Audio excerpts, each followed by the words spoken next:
Hello everyone. तो कैसे हैं आप सब? उम्मीद करती हूँ आप सभी अच्छे होंगे। तो चलिए स्टार्ट करते हैं आज का लेक्चर। आज हमें पढ़ना है हमारा जो conservation of linear and angular momentum वाला टॉपिक था वो कंप्लीट हो गया था। अब जो नेक्स्ट हमारा सिलेबस में है वो है dynamics of rigid body and idea of movement of inertia. ये टॉपिक हमें करना है, छोटा सा टॉपिक है ये। आई थिंक आज ही कंप्लीट हो जाएगा, एक ही उसमें वीडियो में कंप्लीट हो जाएगा। ठीक है, तो आज हम स्टार्ट करेंगे।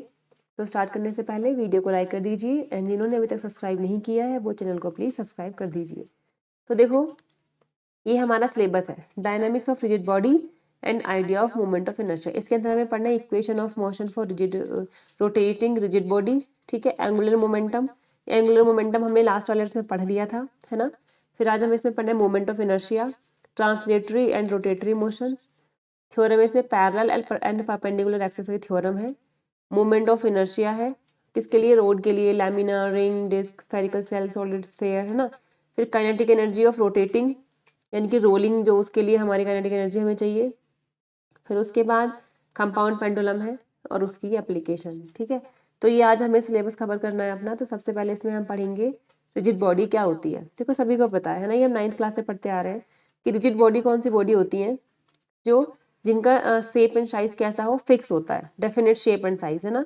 और कंटिन्यूअस मास डिस्ट्रीब्यूशन रहता है। जो ये अगर हमारे पास कोई ये दिखा रखा है तो जो मास है वो कैसे डिस्ट्रीब्यूट होता है? कंटिन्यूअस डिस्ट्रीब्यूशन रहता है मास का। अब इसके बीच में क्या होता है कि जो रिलेटिव डिस्प्लेसमेंट बिटवीन पार्टिकल्स वो कैसी होती है? या तो नेग्लिजिबल होती है या जीरो मान के चलते हैं, है ना। Motion types can exhibit translatory and rotatory motion, यानी कि इसके अंदर ये ट्रांसलेटरी मोशन भी कर सकता है और रोटेशनल मोशन भी कर सकता है। ठीक है, ये हमारा ट्रांसलेटरी मोशन है, एक डायरेक्शन में जा रहा है, और ये हम सर्कुलर उसमें घूम रहे हैं, तो ये हमारा कौन सा मोशन है? रोटेशनल मोशन है। नेक्स्ट हम पढ़ते हैं ट्रांसलेटरी एंड रोटेटरी मोशन क्या होता है। ट्रांसलेटरी मोशन क्या होता है? Motion in which all particles of a body move parallel to each other with the same displacement in the given time, यानी कि वह गति जिसमें पिंड के सभी कण एक निश्चित समय में एक ही दिशा में समान विस्थापन के साथ चलता है। मतलब एक ही दिशा में चल रहे हैं वो, जैसे ये है, जैसे किए जा रहे हैं। तो ये सब क्या है? ये मोशन कैसा मोशन कहलाता है? Translatory motion. जैसे कि अब block sliding down incline plane, ये ब्लॉक नीचे नीचे जा रहा है। नेक्स्ट है a car moving on a straight road, जो कार है वो स्ट्रेट रोड में जा रही है। तो ऐसे मोशन हमारे कैसे कहलाते हैं? ट्रांसलेटरी मोशन कहलाता है। दूसरा हमारा रोटेटरी मोशन, जिसे वो घूर्णी गति बोलते हैं। डेफिनेशन क्या है इसकी? Motion in which all particle of a body move in circle about a fixed axis, है ना। कि क्या करता है वो? एक फिक्स एक्सिस के अराउंड सर्कुलेशन मोशन करता है, सर्कल में घूमता रहता है एक फिक्स एक्सिस के अराउंड, है ना। जैसे कि अ सीलिंग फैन रोटेटिंग और the earth spinning on its axis. जैसे कि फैन है, ये इस एक्सिस के अबाउट क्या कर रहा है? ऐसे घूम रहा है। ये अर्थ है, अपनी ही एक्सिस के अबाउट क्या कर रही है? घूम रही है ना, अर्थ स्पिनिंग ऑन इट्स एक्सिस। तो इस तरह के जो एग्जाम्पल है ये हमारे ऐसा मोशन हमारा कहलाता है रोटेटरी मोशन। नेक्स्ट हमारा इसके अंदर इक्वेशन ऑफ मोशन। देखो ये हमने जो सिंपल इक्वेशन ऑफ मोशन पढ़ी है ना, b is equal to U plus A T, S is equal to U T plus half A T square, V square is equal to U square plus two S. तो ऐसे ही हमारा जब rotational motion होता है ना, तो उसके अंदर भी इक्वेशन ऑफ मोशन होती है। ये तो हमारे स्ट्रेट मोशन के लगे, जब स्ट्रेट मोशन हो रहा है ना। देखो इसमें कैसे मोशन होता होगा, ये हमारा सर्कुलर मोशन कैसे होता है कि यहाँ पर हमारा कोई पॉइंट था। अभी जब हमने लास्ट टॉपिक पढ़ा था ना, conservation of linear and angular momentum में, तो उसमें मैंने बताया था कि अगर हमारा रोटेशनल मोशन हो रहा है तो हम उसकी डिस्प्लेसमेंट क्या मानेंगे, उसकी एंगुलर वेलोसिटी क्या होगी या उसका एक्सेलरेशन क्या होगा, बताया था ना। अब देखो ये हमारा क्या है, इनिशियली कोई ऑब्जेक्ट हमारा यहाँ था, हमने मान लिया कि उसकी वेलोसिटी इनिशियली कैसी थी? ओमेगा नोट थी। ठीक है, अब वो यहाँ से चल के यहाँ आ गया, तो जब वो यहाँ आया होगा तो हमने माना कि ओमेगा उसकी क्या होगी? वेलोसिटी। और डिस्प्लेसमेंट कितनी हुई? थीटा। तो वहां पर डिस्प्लेसमेंट एक्स होती है, यहाँ पर डिस्प्लेसमेंट कितनी है? थीटा। ठीक है, ये वेलोसिटी हो गई। और जो इसका हमने माना जो एक्सेलरेशन, कितना एक्सेलरेशन है इसका? अल्फा इसका एक्सेलरेशन है।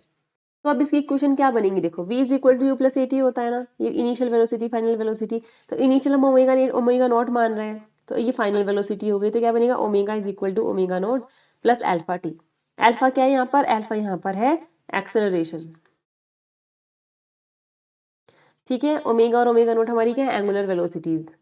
अब दूसरी इक्वेशन कहती है S is equal to U T plus half A T square. तो यहाँ पर जो डिस्प्लेसमेंट है वो हमने कितनी मानी? थीटा हमारी डिस्प्लेसमेंट है ना। तो S is equal to U मतलब omega naught T plus half alpha T square बन जाएगी। ऐसे third omega square is equal to omega naught square plus 2 alpha theta. ठीक है, यहाँ लिखा भी है, देखो इसमें क्या था, एक्स एस डिस्प्लेसमेंट है, यू इनिशियल वेलोसिटी है, वी फाइनल वेलोसिटी है, ए एक्सेलरेशन है और टी टाइम है।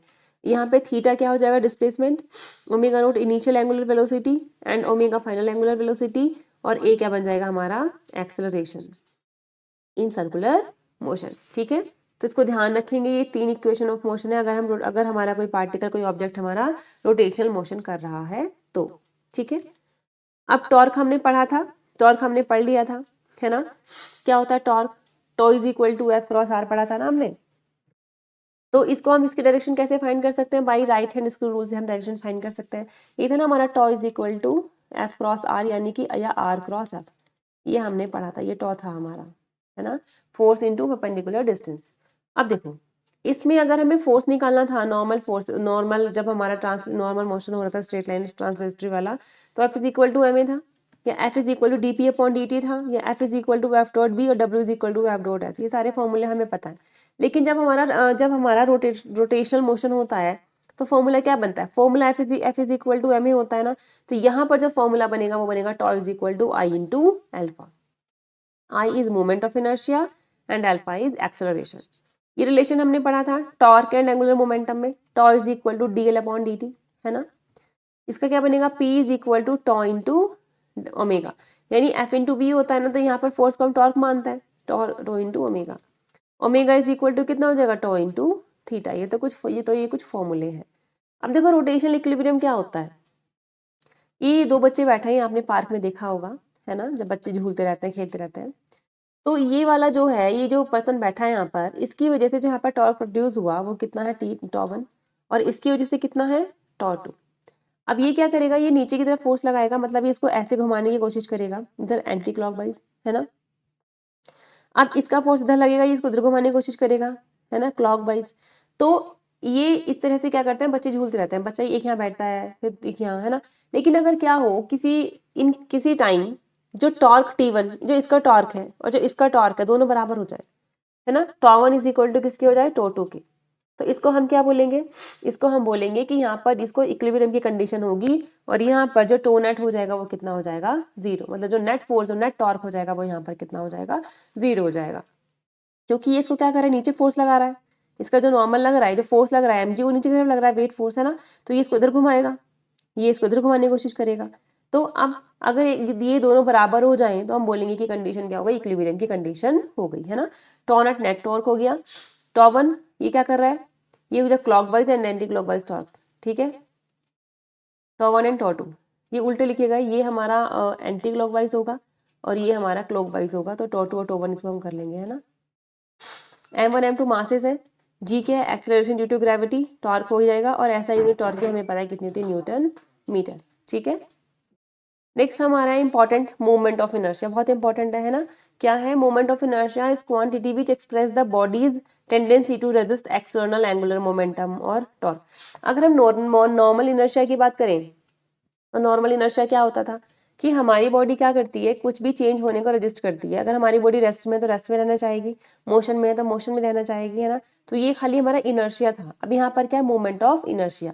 तो क्या है ये, moment of inertia is a quantity which express the body's tendency, जो बॉडी की टेंडेंसी को एक्सप्रेस करती है क्या, to resist external angular acceleration और टॉर्क, जो कि एंगुलर एक्सेलरेशन और टॉर्क का क्या करती है, रजिस्ट करती है, वही हमारा क्या कहलाता है, मोमेंट ऑफ इनर्शिया। ठीक है, अब सपोज ये हमारे पास कोई पार्टिकल रखा है यहाँ पर एम मास का पार्टिकल है, अभी रोटेट कर रहा है, ठीक है, ये ऐसे रोटेट कर रहा है। अभी डिस्टेंस कितनी है इसकी r, है ना, और मास कितना है m। तो जो मोमेंट ऑफ इनर्शिया है इसका फॉर्मूला कहता है, मोमेंट ऑफ इनर्शिया होता है mr²। ठीक है, इसकी ऐसा यूनिट क्या होती है, m की यूनिट kg और r की मीटर स्क्वायर, तो kg मीटर स्क्वायर। ठीक है, अब अगर हमारे पास कोई बॉडी है जिसमें बहुत सारे पार्टिकल्स होंगे, है ना, ये बहुत सारे पार्टिकल्स होंगे। अब ये पार्टिकल्स जो होंगे ये अलग अलग डिस्टेंस पर होंगे, सपोज ये डिस्टेंस r1 है, ये r2 है, ये r3 है, ये r4 है, ये r5 है। तो अगर हमें सबके लिए लिखना हो तो हम क्या लिखेंगे, I is equal to m1r1 square plus m2r2 square, कहाँ तक, 5 पॉइंट्स है हमारे पास, तो m5r5 स्क्वायर। अगर n होंगे तो हम लिखेंगे mn rn का स्क्वायर। ये तो होता है हमारा मोमेंट ऑफ इनर्शिया, है ना। आई मोमेंट ऑफ इनर्शिया है, एम मास ऑफ बॉडी है, आर क्या perpendicular distance from the axis of rotation. m1 m2 m3 हमारे मासेस हैं और ये हमारी परपेंडिकुलर डिस्टेंसेस है। तो ये क्या कहलाता है, ये हमारा कहलाता है मोमेंट ऑफ इनर्शिया। नेक्स्ट हमारा रेडियस ऑफ जाइरेशन। अभी रेडियस ऑफ जाइरेशन क्या है, देखो अभी हमने देखा कि हमारे पास बहुत सारे पार्टिकल्स है, डिस्टेंस थी, तो हमें फॉर्मूला लगाना पड़ेगा mr1 square r2 square plus dot dot mr1 square, है ना, अगर सपोज मास सबका सेम है। तो रेडियस ऑफ जाइरेशन क्या होता है कि ये हमारी क्या होती है, जो एक वैल्यू होती है, ये जो k है ना, k इसको हम बोलते हैं k को radius of gyration about the axis. अगर हमें ये पता है k, तो हम इजीली क्या निकाल सकते हैं, मोमेंट ऑफ इनर्शिया निकाल सकते हैं। हमें ये सब करने की जरूरत नहीं पड़ेगी, सबकी अलग अलग पहले m1 r1 निकालो फिर m2 r2 निकालो, है ना। देखो जैसे I क्या था, mr1 square mr2 square plus mrn square, अगर मास सबका सेम है, ठीक है ना। अब यहाँ पर अगर ये क्या रेडियस ऑफ जाइरेशन क्या थी, ये हमारा क्या है, ये परपेंडिकुलर डिस्टेंस हमारी कितनी है, k है ना। तो हम लिखेंगे I m k स्क्वायर। अब टोटल मास m है, एक पार्टिकल है, अगर ज्यादा पार्टिकल होंगे, देखो एक पार्टिकल का मास कैपिटल M था, तो बहुत सारे पार्टिकल है तो कितना हो जाएगा n इंटू एम, तो इस कैपिटल N की जगह रखेंगे n इंटू एम, ठीक है। अब यहाँ देखो ये m कॉमन है, तो इस m से ये वाला m कट जाएगा, तो क्या बचेगा यहाँ, n k square is equal to r1 square r2 square plus dot dot dot rn square, ये बच जाएगा। तो k स्क्वायर कितना हो जाएगा, k square is equal to r1 square plus r2 square plus rn square upon n। तो k is equal to under root में r1 square plus r2 square plus dot dot rn square upon में n। तो इसको बोलते हैं कि इसको बोलते हैं रूट मीन स्क्वायर रेडियस, है ना। इसकी ये वाली, इसका ये वाला नाम भी है, तो ये पूछा जाता है ना। तो रूट मीन स्क्वायर डिस्टेंस, इसको हम क्या बोलते हैं, root mean square distance. Important है, पूछ लिया जाता है ना। तो k is also called radius of gyration और root mean square distance of the particle from the axis. It depends on the distribution of mass and the chosen axis. Unit k क्या है, यूनिट क्या है इसकी, length m। Unit of k क्या है इसकी, length m। अब ध्यान रखेंगे इसका एक फॉर्मूला और पेपर में आता है। हम और क्या लिख सकते हैं, हम लिख सकते हैं k is equal to square root में i अपॉन m, है ना। m i is equal to M K square. तो ये फॉर्मूला क्यों यूज करते हैं कि अगर हमारे पास ये वाली वैल्यू है तो हम इजीली कैलकुलेट कर लेंगे, हमें ये सब करने की जरूरत नहीं पड़ेगी कि पहले हम एम आर वन निकालें, फिर m2 r2 निकालें, फिर m3 r3। तो हम डायरेक्ट क्या करते हैं, इस फॉर्मूले से क्या निकाल सकते हैं, हम मोमेंट ऑफ इनर्शिया या फिर रेडियस ऑफ जाइरेशन इसकी निकाल सकते हैं, ठीक है। अगर हमें k पता है तो हम इजीली आई निकाल सकते हैं, मोमेंट ऑफ इनर्शिया, और k को बोलते हैं रेडियस ऑफ जाइरेशन, ठीक है। याद रखेंगे ये वाला फॉर्मूला, एक ये और i is equal to M K square. Next है हमारा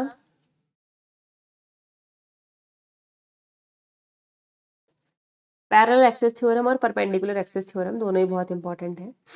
पैरेलल एक्सिस थ्योरम में क्या हमारा क्या होता है, if the moment of inertia of the body about an axis through its centre of mass is ICM, then the moment of inertia about a parallel axis at a distance of d from it is। देखो अगर हमें क्या करना है, अगर जो centre से जाने वाली एक्सिस है ना, ये सेंटर से जाने वाली एक्सिस है ना, if the moment of inertia of a body about an axis through its centre of mass is ISM। अगर इस सेंटर से जाने वाली जो एक्सिस है इसका मोमेंट ऑफ इनर्शिया हमें पता है, ठीक है।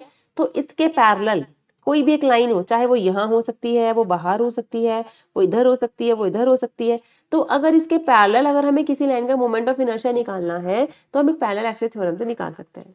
देखो कैसे, I is equal to ICM plus MD square हमारे पास फॉर्मूला होता है। अगर हमें ये पता है, अगर हमें इसके एक्सेस से जाने वाला, सेंटर से जाने वाला जो एक्सेस है, इसका मोमेंट ऑफ इनर्शिया अगर हमें पता है, तो हम इसके पैरेलल जो एक्सेस होगी हम उसका moment of inertia easily find कर सकते हैं इस वाले फॉर्मूले से। I is equal to ICM plus MD square, ये हमारा क्या है, ये है हमारी पैरेलल एक्सिस थ्योरम, ठीक है। नेक्स्ट है परपेंडिकुलर एक्सिस थ्योरम। इसमें क्या होता है, देखो इसमें क्या है, for a plane lamina the moment of inertia about an axis perpendicular to its plane is equal to the sum of moment of inertia about any two mutually perpendicular axes in its plane। देखो ये x axis थी, ये हमारी y axis है। अगर इसके intersection point से अगर हम यहाँ पर ये मान लें कि ये हमारी z एक्सिस है, तो जो इन दोनों का मोमेंट ऑफ इनर्शिया होगा ना, ix प्लस iv, वो इक्वल होगा जो थर्ड वाली इनके इंटरसेक्शन से जा रही होगी, तो उस थर्ड वाले के मोमेंट ऑफ इनर्शिया के इक्वल होगा, यानी कि ix plus iv is equal to yz। लिखा है ना हिंदी में भी, किसी समतली पॉइंट के लिए इसके तल पर स्थित परस्पर लंबवत दो अक्षों के सापेक्ष जड़त्वाघूर्णी का योग उसके तल के लंबवत अक्ष के सापेक्ष जड़त्वाघूर्ण के बराबर होगा, है ना। तो ये हो जाएगा हमारा Ix is equal to I Y I X plus I Y is equal to I Z, है ना। तो आई एक्स, ये एक्स एक्सेस थी, ये वाई एक्सेस थी, तो एक्स के लिए आई एक्स हो गया मोमेंट ऑफ इनर्शिया, वाई के लिए आई वाई हो गया। अब इनके इंटरसेक्शन से जो पॉइंट जा रहा था, तो जो इन दोनों का सम होगा वो उसके मोमेंट ऑफ इनर्शिया के क्या होगा, इक्वल होगा। ठीक है, तो ध्यान रखेंगे इसको, इन दोनों को। ये तो हमारी पैरेलल एक्सिस थ्योरम है और ये हमारी परपेंडिकुलर एक्सिस थ्योरम है। नेक्स्ट है मोमेंट ऑफ इनर्शिया अलग अलग बॉडी के लिए आता है, ये बहुत इंपॉर्टेंट है, इसको ध्यान रखेंगे। ये मैंने टेबल बना दिया ताकि याद करने में इजी हो, है ना। तो मोमेंट ऑफ इनर्शिया अलग अलग बॉडी के लिए, पहले थिन रोड है जैसे, तो एक्सिस ऑफ रोटेशन क्या होंगी ये भी ध्यान रखेंगे कि किसके लिए आपसे पूछा है। तो एक्सिस ऑफ रोटेशन सेंटर है, तो इसका मोमेंट ऑफ इनर्शिया बनेगा 1/12 ml²। थिन रोड है, अगर एक्सिस ऑफ रोटेशन उसका एंड है, एंड यानी कि एंड सिरा, तो 1/3 ml² बनेगा। रिंग है या फिर होलो सिलेंडर, दोनों बोल सकते हैं इसको, तो अगर सेंटर या परपेंडिकुलर टू प्लेन है इसका एक्सिस ऑफ रोटेशन तो होगा mr²। रिंग होल इसका अगर क्या है, डायमीटर है, इस डायमीटर से होके जा रही है, एक्सिस ऑफ रोटेशन डायमीटर है, तो इसका होगा 1/2 mr²। अगर कोई डिस्क है यानी कि सोलिड सिलेंडर, तो सेंटर और परपेंडिकुलर प्लेन है तो 1/2 mr², ये दोनों का सेम ही है ना। अगर डायमीटर से जा रही है 1/4 mr²। फेरिकल सेल के लिए एनी डायमीटर क्या होगा, 2/3 mr²। सॉलिड स्फेयर है अगर, और एनी कोई डायमीटर मतलब डायमीटर से जा रही है वो किसी भी, तो 2/4 mr², 2/5 mr²। अगर रेक्टेंगुलर लैमिना है और वो सेंटर या परपेंडिकुलर प्लेन से एक्सिस क्या है, एक्सिस ऑफ रोटेशन उसका ये है, तो क्या हो जाएगा 1/12 ma² प्लस b²। ध्यान रखेंगे, ये बहुत इंपॉर्टेंट है। अगर हमारा मोमेंट ऑफ इनर्शिया हमारे सिलेबस में है तो ये हमें याद रखना पड़ेगा डिफरेंट डिफरेंट इसके लिए, ये बहुत इंपॉर्टेंट है। ठीक है, इनको हम याद रखेंगे। नेक्स्ट हमारा है kinetic energy and angular momentum. देखो ये हम पहले भी पढ़ चुके हैं, है ना, लेकिन इसमें हम कुछ फॉर्मूले और करेंगे। काइनेटिक एनर्जी हमारा होता है 1/2 mv², है ना। अब हमें पता है कि हम यह जब हम ट्रांसलेटरी के लिए, स्ट्रेट मोशन के लिए v यूज करते हैं और रोटेशन के लिए हम ओमेगा यूज करते हैं। जहां मास यूज होता है यहाँ पर क्या यूज होता है, आई यूज होता है। तो अगर ½ mv² है तो काइनेटिक एनर्जी कितना हो जाएगा, हाफ एम की जगह पे आई यूज करेंगे और आई ओमेगा स्क्वायर। तो एक फॉर्मूला तो ये बन गया इंपॉर्टेंट। दूसरा, अगर हम क्या कर दें, जैसे लिखा है काइनेटिक एनर्जी 1/2 आई ओमेगा एक तरफ कर दूं इंटू ओमेगा, तो हमें पता है कि L इज इक्वल टू कितना होता है, आई ओमेगा। ये हमने कल परसों भी पढ़ा था, है ना, प्रीवियस लेक्चर में। तो यहाँ L रख देंगे तो कितना बनेगा, 1/2 L ओमेगा बन जाएगा। तो एक फॉर्मूला ये बन गया हमारे पास, है ना।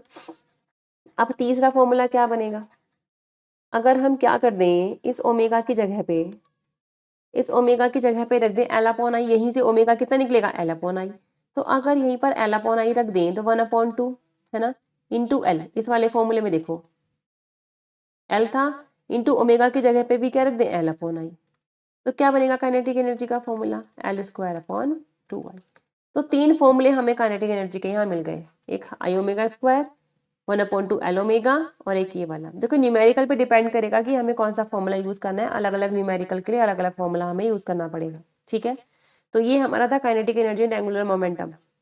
सिंपल एंगुलर मोमेंटम हम पढ़ चुके थे अच्छे से, बिल्कुल डीपली हमने पढ़ा था जब हमने इसके एग्जाम्पल भी कर लिए थे। ठीक है, तो यहाँ तीन फॉर्मूले हम ध्यान रखेंगे, है ना। तो काइनेटिक एनर्जी के तीनों फॉर्मूले हम याद रखेंगे, ये हमारे तीन फॉर्मूले हैं काइनेटिक एनर्जी के। नेक्स्ट हमारा एक टॉपिक था उसके, काइनेटिक एनर्जी इन रोलिंग, है ना। देखो अगर मैं दिखाऊं आपको सिलेबस, तो ये हमारे पास एक था काइनेटिक एनर्जी ऑफ ये रोटेशन या फिर रोलिंग अलोंग स्लोप, ये काइनेटिक एनर्जी ऑफ रोलिंग वाला था, है ना। तो यही हम करेंगे। ठीक है, ये रहा स्लोप, है ना, kinetic energy of rolling incline plane वाला था ना, स्लोप वाला था। तो अगर रोलिंग की बात कर रहे हैं यहाँ पे हम, तो काइनेटिक एनर्जी कितनी होती थी, ½ mv² प्लस यहाँ और कितनी हो जाएगी, 1/2 mv² k²/r²। ठीक है, तो 1/2 mv²। एक काम करेंगे, इनको सिर्फ हम तीनों फॉर्मूले को याद रखेंगे, बाकी ज्यादा हमें इसमें कुछ करना नहीं है। ठीक है, अगर रोलिंग की बात करेंगे तो ये वेलोसिटी होगी √2gh/1 + k²/r²। अगर एक्सेलरेशन रोलिंग के लिए होगा तो g sin θ/1 + k²/r²। मैंने और बाकी नहीं लिए, स्लाइडिंग वगैरह मैंने नहीं लिया है क्योंकि सिलेबस में हमारे सिर्फ रोलिंग है, तो स्लाइडिंग वगैरह को हम नहीं करेंगे। ठीक है, टाइम का कितना हो जाएगा, 1/sin θ √2h/g 1 + k²/r²। और ये हमारी हो गई क्या, काइनेटिक एनर्जी। तो इसमें हमने वेलोसिटी लिख ली, एक्सेलरेशन लिख लिया, टाइम लिख लिया, तीन फॉर्मूले, और ये काइनेटिक एनर्जी होगी 1/2 mv² 1 + k²/r²। तो ज्यादा इसके चक्कर में नहीं पड़ना है, इसमें सिर्फ हमें एक फॉर्मूले तीनों क्या रखने हैं, फॉर्मूले हमें याद रखने हैं। ठीक है, जी यहाँ पर एक्सेलरेशन ड्यू टू ग्रेविटी है, एच यहाँ पर हाइट है, आर हमारी रेडियस ऑफ बॉडी है, के यहाँ पर क्या, ये के यहाँ पर क्या है, रेडियस ऑफ जाइरेशन है, और थीटा है एंगल ऑफ इंक्लाइन। तो काइनेटिक एनर्जी का हम ध्यान रखेंगे, हाफ एम इसका 1+k² इंपॉर्टेंट है ना। और के का एक फॉर्मूला हमारे पास क्या आ जाएगा, देखो हमारे पास होता है ना के I is equal to M K square, ये ध्यान रखेंगे। के इज इक्वल टू कितना हो जाएगा, अंडर रूट में I upon M. K is equal to under root I upon M, ठीक है। v की जगह पे ओमेगा यहाँ पर यूज करते हैं, m की जगह पे आई, f की जगह पे टॉ, a की जगह पे अल्फा, s की जगह पे थीटा, p की जगह पे l। तो इनको हम सिंपल याद रखेंगे, है ना।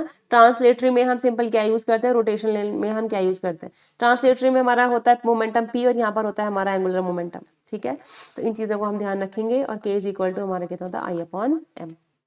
लास्ट हमारा है कंपाउंड पेंडुलम। देखो सिंपल पेंडुलम के लिए तो होता है T is equal to 2 pi under root L upon G, सभी को पता है। अब कंपाउंड पेंडुलम में क्या होगा, इसका पहला formula T is equal to 2 pi under root K square upon L plus L upon G. K है रेडियस ऑफ जाइरेशन, एक होता है T is equal to 2 pi under root I upon M G L, और I is equal to कितना होता है, M K square. तो इन फॉर्मूलों को सीधा ध्यान रखेंगे, ज्यादा इस चक्कर में नहीं पड़ेंगे, डिटेल में ये सब नहीं आएगा। अच्छा, इसमें ये भी था एप्लीकेशन ऑफ कंपाउंड पेंडुलम। तो ध्यान रख लेंगे कि एप्लीकेशन ऑफ कंपाउंड पेंडुलम क्या है, क्या क्या यूज होता है, एक्सेलरेशन ड्यू टू ग्रेविटी निकालने के लिए, रेडियस ऑफ जाइरेशन के लिए, मोमेंट ऑफ इनर्शिया के लिए, इन सब के लिए, ये सब के लिए यूज होता है कंपाउंड पेंडुलम। तो यही इसकी एप्लीकेशन है, क्या क्या हो जाएंगी, moment of inertia, radius of gyration, है ना, और एक्सेलरेशन ड्यू टू ग्रेविटी। तो बस इतना ही सही हमारा टॉपिक था, आज कंप्लीट ही हो गया हमारा टॉपिक। देखो अगर आप सिलेबस देखेंगे तो हमने सारा कर लिया, जितना भी जरूरी क्या है इसमें, जितना भी था हमने सारा कर लिया। मोमेंट ऑफ इनर्शिया अलग अलग, उसके लिए आप याद कर लेना, अलग अलग बॉडीज के लिए, ठीक है।